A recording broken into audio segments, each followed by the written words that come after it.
an experiment. We don't know yet. Why is light so fast? Like, it sounds so simple. They had no idea. But now the data speaks. I find this not only refreshing, but at some level astounding. Nature. Welcome back to the Nature Podcast. This week, how maths learnt in the classroom doesn't transfer to the real world. And modelling the movement of massive crowds. I'm Benjamin Thompson. And I'm Lizzie Gibney.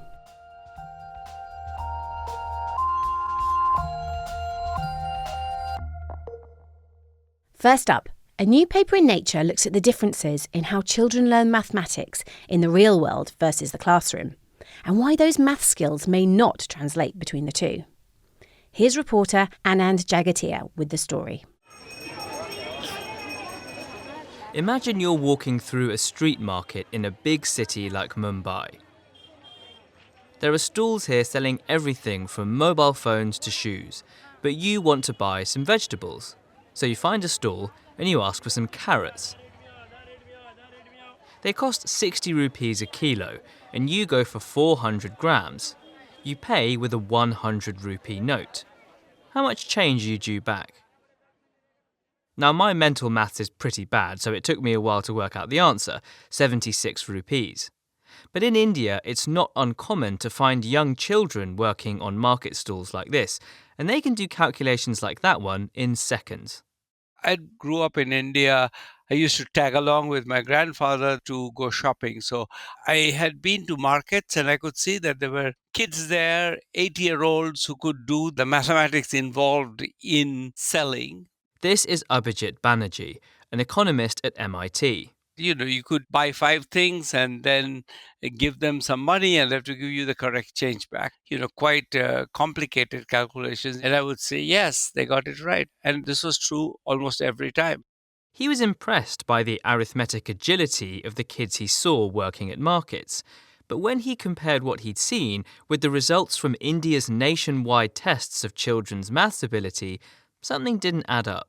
There's one very famous one in India called Asar. Simple subtractions and multiplication and divisions kind of tests. It's a nationwide 200,000 kids test, and it always finds that most kids just can't do grade level math. So somebody who's in 4th grade is sort of more likely to be able to do 2nd grade math than 4th grade math. And it made me wonder if these kids who are in markets, if they're somehow special.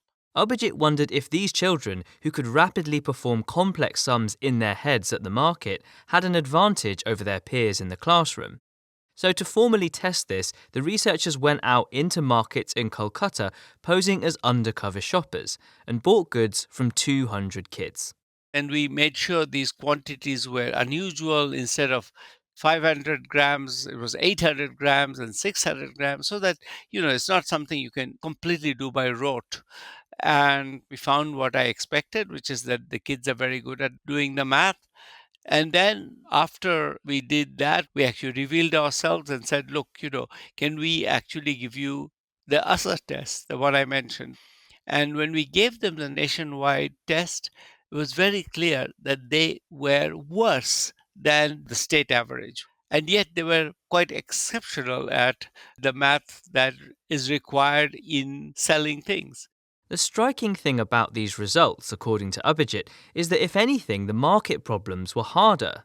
They involved several operations, like the example with the carrots you heard earlier, and 95% of kids were correct on these problems by their second try. Most of them worked out the answers in their heads in just a few seconds. By contrast, only 32% of the children could solve a long division problem like 769 divided by 3. So what might explain why they did so much worse on the abstract maths problems? Well, it didn't seem to be because they were written rather than verbal, as the kids did much better when written problems were phrased as market transactions. You could also argue that giving someone the correct change when you're at work has much higher stakes than doing some exam questions, but the authors tested for that too. We told them that if you get it right, we'll give you, a substantial amount of money, the amount of money they make in a day, to just get a few problems right. But that didn't have any effect. It wasn't because they weren't trying. To explore this further, Abhijit wanted to compare the working market children to 200 non-working kids who attended school full-time. We found that the school kids could do the school math better, but they absolutely could not do the market math. We created a fake market for them with plastic vegetables and fruits. And in all of these, they were just frozen. We could see that they didn't have the facility with the numbers that the market kids had. We took pictures of what they were doing, and they were writing out the math and computing and adding and then subtracting using at least the conventional steps. But it was just a very elaborate exercise. There was nothing instantaneous or effortless. 10 minutes was not long enough for them sometimes.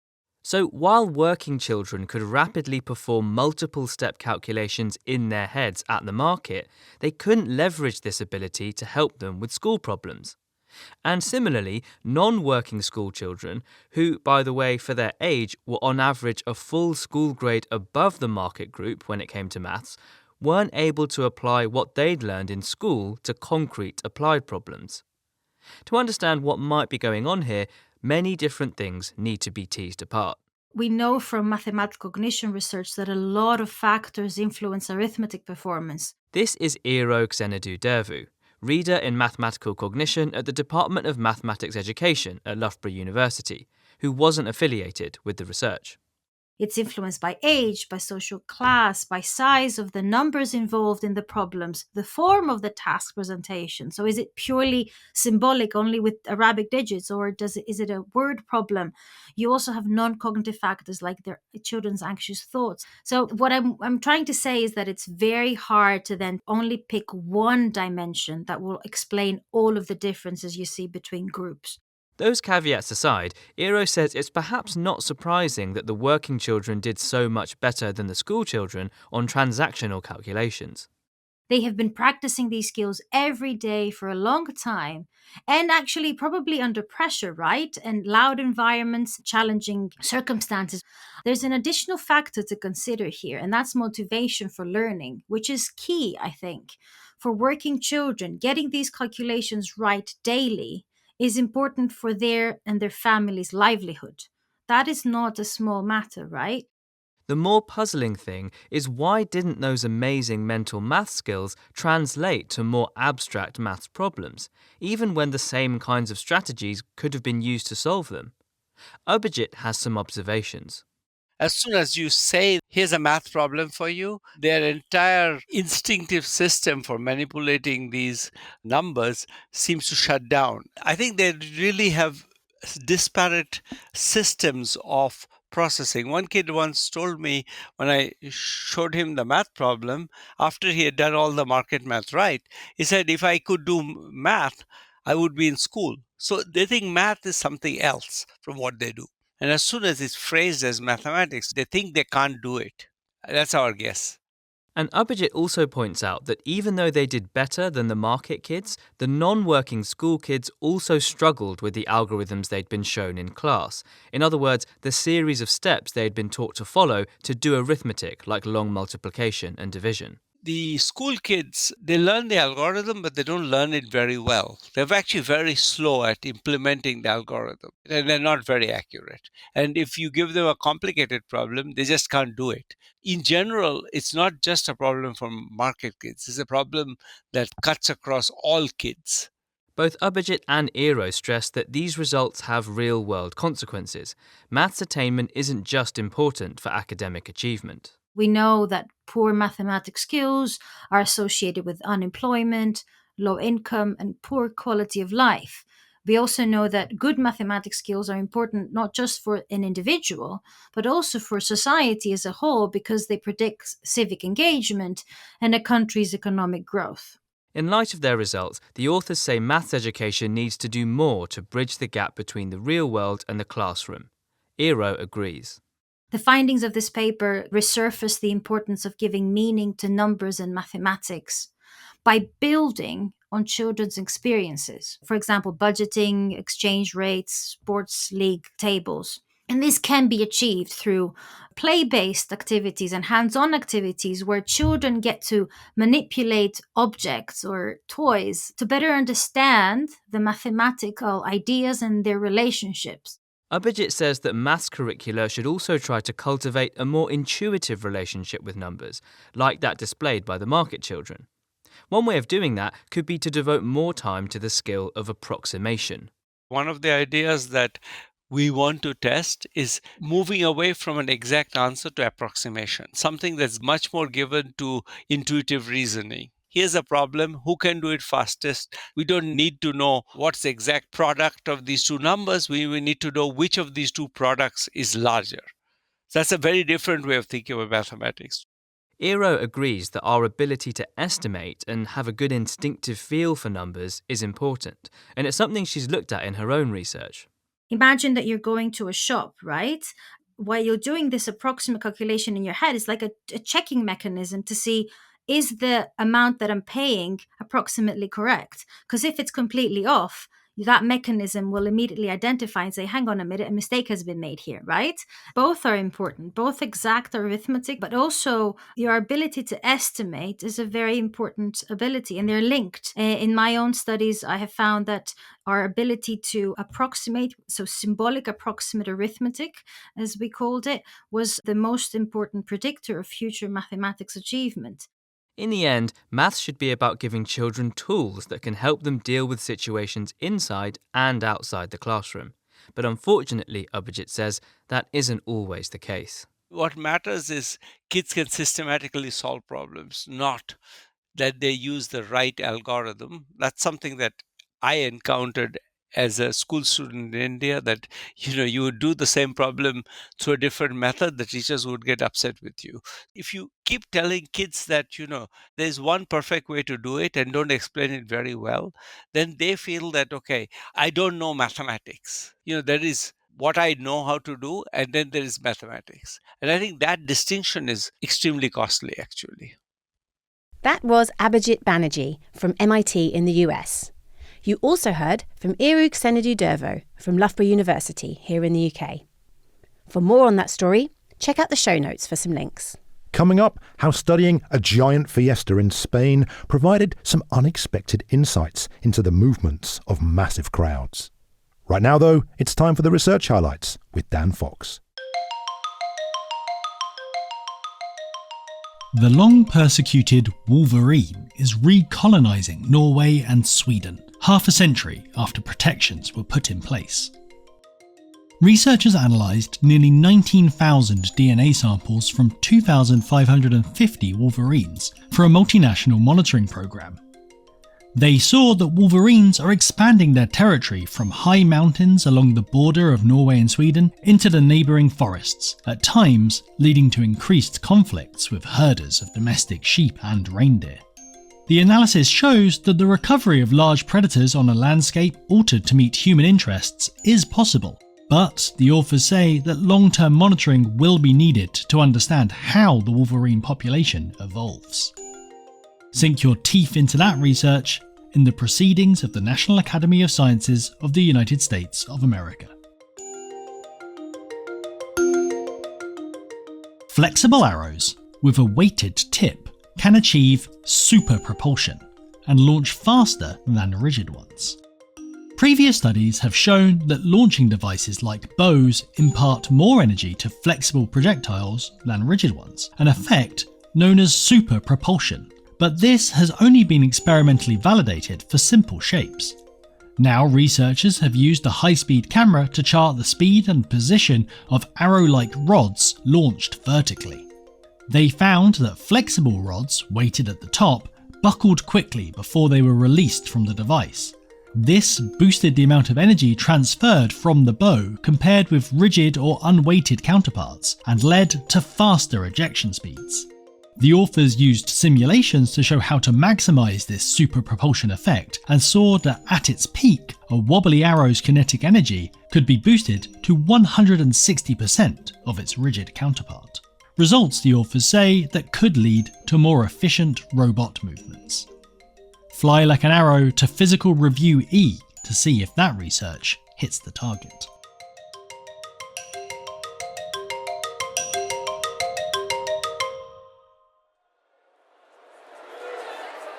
If you're anything like me, there have been a lot of occasions where you have been in an immensely crowded space with a lot of other people. Gigs, football matches, that sort of thing. And these situations can be uncomfortable to say the least, potentially dangerous even.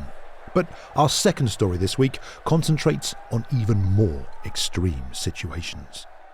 Whenever I have a discussion about this project, people tell me, oh, I've been to this concert when I was young and the crowd was even denser than the one you're talking about. Or I've been to a mall and it was on Black Friday. And it's very difficult to estimate the number of people around us. And I can tell you that the number of situations where the density is as high as 9 people per square meters, this number is very low. It's very unlikely that you have experienced this situation in your life. This is Dennis Bartolo. Dennis and his team have been using principles from a particular branch of physics to help explain the behaviour of crowds, dense crowds, where up to 9 people can be sharing 1 square metre. That's about the size of a shower cubicle. And they hope that their findings could help save lives. So what is really dangerous is confinement. As soon as the motion of the people is blocked by a rigid structure, then all the power accumulated by these hundreds of people can be transmitted through and crush your body. So it can be walls, but it can be also the ground. If you fall, you can be, of course, compressed. There have been countless tragic examples where intense overcrowding has led to deaths. But understanding why situations arise when people can get crushed or fall has been hard to figure out. A lot of research and modelling has looked at the dynamics of small and medium-sized crowds. But studying huge, super dense crowds has been difficult. You can't set one up in a lab for practical and ethical reasons, and in the real world, when they happen is unpredictable, and they're one-off events. Except when they aren't. Every July, the Spanish city of Pamplona celebrates the San Fermin festival. It's a big deal. The opening of the festival is called the Chupinazo. It's super famous in Spain. It's huge. And thousands of people gather on the main square of the old city. This square is about 50 meters long, 20 meters wide. And more than 5,000 people gather on this square to wait for the opening of the festival. So that's a massive crowd in a confined space. So in principle, you would expect this situation to be super dangerous. And as it turns out, it's not. The event has been repeated like 200 times. No serious casualties have ever been reported there. This joyous gathering happens in an area roughly the size of 4 tennis courts. And it's surrounded by tall buildings, which gave Dennis and his colleagues a precious chance to study the crowd from above, using a combination of camera footage and machine vision technology to identify the position and movement of each person in the crowd. But Dennis wasn't interested in individuals, rather the movement of the mass of people as a whole. And, sure enough, as the area filled up, the team noticed something weird. About 30 minutes before the festival opening, the crowd becomes so dense that all of a sudden you can see these gigantic displacements of the crowd. And it's very clear that this displacement is completely uncontrolled. Past the critical density, all of a sudden the crowd starts moving as a whole. With no warning, spontaneous movement occurs within the crowd. So we were very surprised to see that this spontaneous dynamics is orbital. That is to say that large groups of people suddenly started moving in giant circular patterns. Dennis calls them oscillations that each lasted about 18 seconds. So this spontaneous orbital motion is not always clockwise or counterclockwise. What's very clear is that you have like groups of hundreds of people all moving in the clockwise directions, next to groups of people all moving in the counterclockwise directions. And this rotation pattern was seen each year the team checked. And what's more, as the crowd became more confined, the oscillations increased. At noon, a band exits the city hall and divides space into two halves, restricting the space. We found this divide does not suppress the oscillation. On the contrary, reducing space results in an increase of the oscillation frequency. So this told us that confinement is crucial to explain these oscillations. It seems that there's a relationship between increasing crowd density and this characteristic movement. And it turned out that the team could model the crowd as if it were a fluid, using knowledge from a branch of physics called active matter to explain how this could happen, despite there being no external forces applied. But there was still an outstanding question. Was this rotation phenomenon something that was unique to this event in this context? Could they find any other examples to corroborate their theory? Well, it turns out they did, in a much less joyous situation. In 2010, in Germany, at the Love Parade, super dense crowds formed, leading to horrible accidents. This music festival took place in the city of Duisburg, where a crush in a crowded tunnel led to hundreds of people being injured and 21 losing their lives. Security camera footage of this tragic event has been released and studied since the event, and Dennis and his colleagues analysed it, looking for evidence of collective rotation. The same orbital oscillations, they happened, and we found that the signature was the same. Antoine Tordeau studies the dynamics of crowded situations involving people or vehicles. He's written an analysis of the study for Nature and says that identifying this phenomenon and laying out some of the physics to help explain why large groups can suddenly behave in this way is an important step forward to creating better models of crowd dynamics. Most of the models that exist are realistic for low density or medium density level, let's say. So there is a lack of knowledge about this dense behavior. So here it's one of the first models that are able to describe this. It's something that is important in our community. But there's still lots to learn. For example, Antoine wants to know if this really is a universal phenomenon. N might equal 2, but will it equal 3, 4, 5, and so on? And what role does context play? The Spanish crowd is a young, energetic one, he says. Could the actions of individuals contribute to the movement of the whole? I'm sure this collective motion cannot be decided by the people. It's really something that emerges, and that's the main point.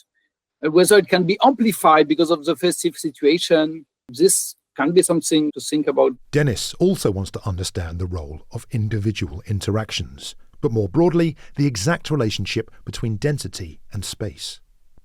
He's shown that when a threshold of crowd density is hit, oscillations begin. But exactly what that threshold is and whether it varies is unknown. Regardless, he hopes the findings could increase safety and highlight the need to look at crowds in a different way. Recognising this spontaneous mass movement within a crowd might help avert life-threatening situations where people fall or are crushed. I would like to convince people to stop trying to measure the crowd density with increasing accuracy, but rather focus on the crowd dynamics. So by monitoring the dynamics of the crowd, we could tell, be careful, the crowd starts moving. And if you keep on accumulating people in this region, then the motion is going to be huge and it's going to be dangerous. That was Denis Barthelot from ENS de Lyon in France. You also heard from Antoine Tordeau, who's at the University of Wuppertal in Germany. To read Denis's paper and Antoine's News and Views article, look out for links in the show notes. Finally on the show, it's time for the briefing chat, where we discuss a couple of articles that have been highlighted in the Nature briefing. Ben, if you don't mind, I'll crack on first this week. Of course. So we're talking about an exclusive story in Nature this week that's on some of the turmoil that's going on in the United States in terms of federal funding.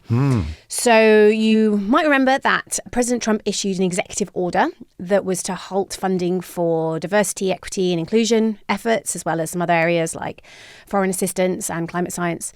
And these executive orders, they direct the US government's actions, but they can't override existing laws. So that's something we need to keep in mind for later. So what's been going on is that places like the National Science Foundation they are trying to comply with this order. So to do that, they're doing a massive review of all their grants that would cease non-compliant grants ultimately. But for some context as to why there is quite as much chaos as there is, Initially, there was a freeze on issuing grants as a result of this executive order, and that included cutting funding for postdocs who rely on NSF money. Some federal judges have now blocked that freeze and said that these are kind of temporary orders that say you cannot freeze these grants, you cannot terminate the grants. But nobody really knows if that is going to hold, if those temporary orders will last or if they might be appealed. And in any case, the executive order underlying it all is still in place. So ultimately, the NSF's review is still going ahead.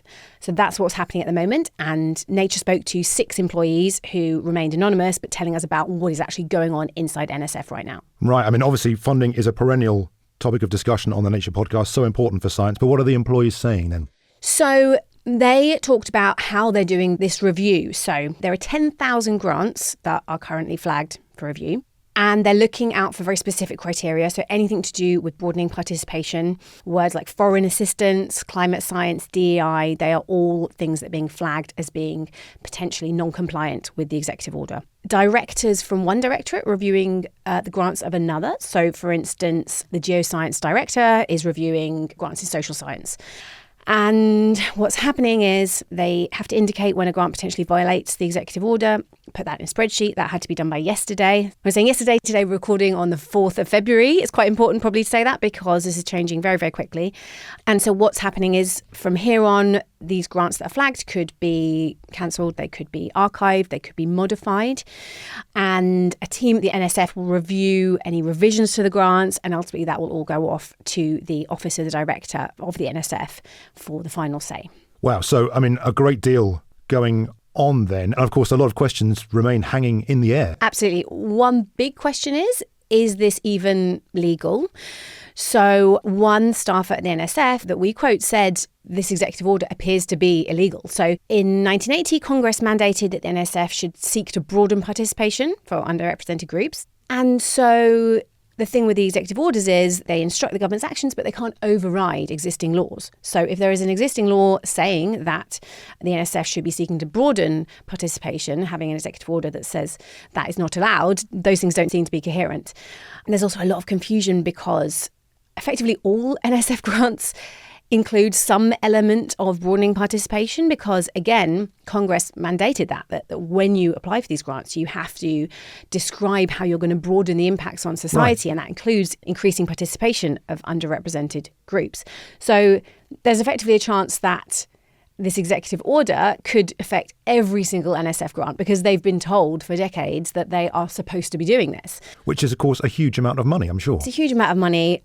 To many, many people, it's hugely important and part of efforts to make science more equitable and better in so many ways that we've spoken about on this podcast many times before. And the immediate impacts are some people are just looking for alternative sources of funding. They don't feel like federal funding is secure anymore. Postdocs, as I mentioned at the start, some of them had their fellowships frozen, and there's just a huge amount of worry and uncertainty. Like, what if that happens again? You know, postdocs are not known for being particularly flush. Like a week's even money being lost can have a huge impact on whether someone can pay their rent or not.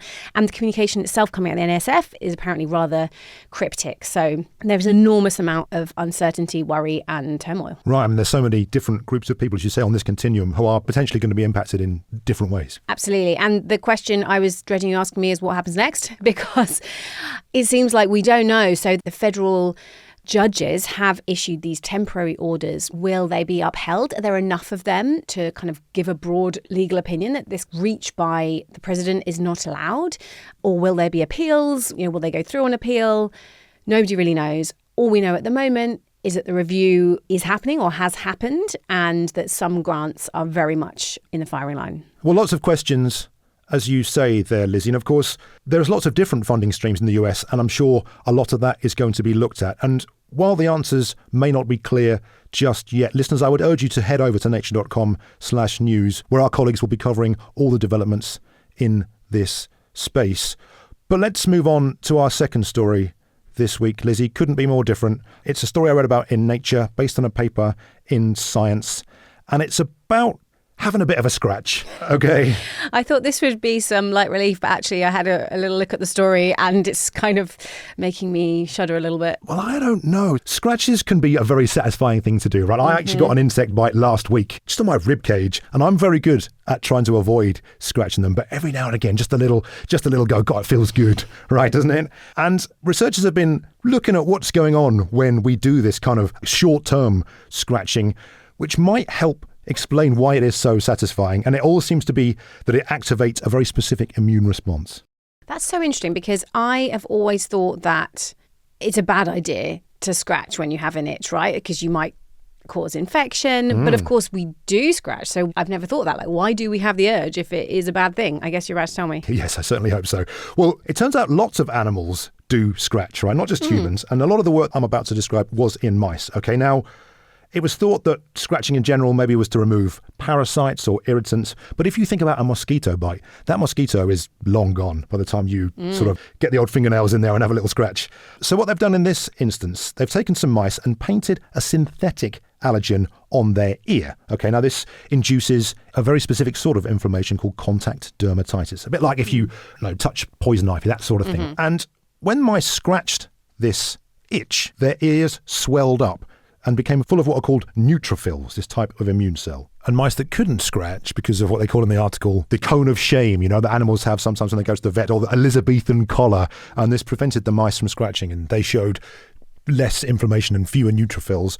And mice that didn't have itch-sensing neurons, they didn't do this either, they didn't do the scratch. So it seems like the act of scratching increases inflammation. And you might think, that seems bad, right? But of course, inflammation is very important for your body's response, the immune response, right? So they looked to see what was going on in this instance. And it seems like at the scratch sites, pain-sensing neurons released a potent nervous system messenger called substance P. Now, as I've joked on the podcast many times, the immune system is the most complex thing on earth. I'll give you the kind of bullet point notes here. Okay, so substance P released at the site of the scratch. This activates a type of white blood cell involved in allergies called mast cells. Okay, these mast cells recruit neutrophils, the immune cells we talked about at the start, to the scratched site, driving inflammation. And these mast cells, they're known to directly respond to allergens, right? Like maybe pollen in the nose, that sort of thing, right? And kick off an allergic reaction. But what's interesting here is indirect activation of the mast cells. So the scratch ultimately ends with them being activated, which then leads to the neutrophils gathering at the site. So what's the benefit of having these cells there? There's an improved immune response. Yeah, this is where things take a bit of an unexpected twist for me. Okay, so the team behind it studied the skin microbiome. Ding, ding, ding. It turned out to be a microbiology story. Now, one day after an allergen challenge, mice that could scratch were less likely to have potentially dangerous Staphylococcus aureus bacteria on their ears. So it seems like the act of scratching activates this pathway, which leads to inflammation and neutrophils gathering at this site, which may have an antibacterial benefit, which maybe explains why this can be pleasurable, right? There's obviously a gap between the two, but it might be a good thing to do. Now, it has to be said that this is acute scratching, just a quick itch. Chronic itching can lead to skin damage, and that in turn can give Staph aureus a foothold, right? So we need to make it clear that this is just, a quick situation. But it could ultimately help people who do experience chronic itching, which can be caused by things like diabetes and eczema. And so this study then shows that, there's these two sets of nerves involved. One says, please itch this site, and the other responds to the itch by increasing the inflammation. And in the article they say, well, if you could decouple these and block the needing to itch, but keep the inflammation, maybe we could get some of the benefits without the, need to scratch, which can be unbearable for some people. Yeah, I bet that'd be an enormous relief if you're able to do that. I mean, obviously, this is miles away. I guess understanding the underlying process is just that first step. Yeah, right. I mean, it's one of those things that I guess we all experience, and knowing a bit more about it is obviously interesting, but could potentially one day be used to make therapeutics, that sort of thing. Well, let's keep looking out for that then. And listeners, for more on those stories and where you can sign up to the Nature Briefing to get more like them, check out the show notes for some links. And that's all for this week. As always, you can keep in touch with us on email. We're podcast@nature.com. You'll also find us on Blue Sky and X. I'm Benjamin Thompson. And I'm Lizzie Gibney. Thanks for listening.